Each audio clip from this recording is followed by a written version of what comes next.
Hey everyone, today I'm going to show you how to fill out IRS Form 1099A, which is used for acquisition or abandonment of security property. So this form is usually prepared when a lender takes back a property or when a borrower gives up a secured property, such as a home or other property tied to a loan.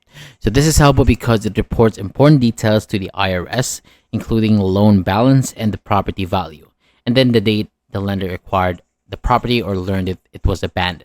So start at the top left side of the form, enter the lender's name, full address, and the phone number. And make sure the information is clear and complete.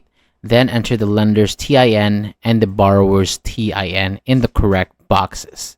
After that, write the borrower's full name, street address, city, state, zip code, or foreign postal code if needed. If there is an account number connected to this loan or property, enter it in the account number section.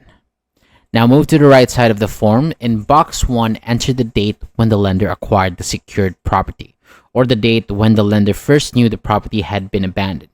In box 2, enter the balance of principal outstanding. So this is the remaining loan amount, not including extra charges unless they are part of the principal balance.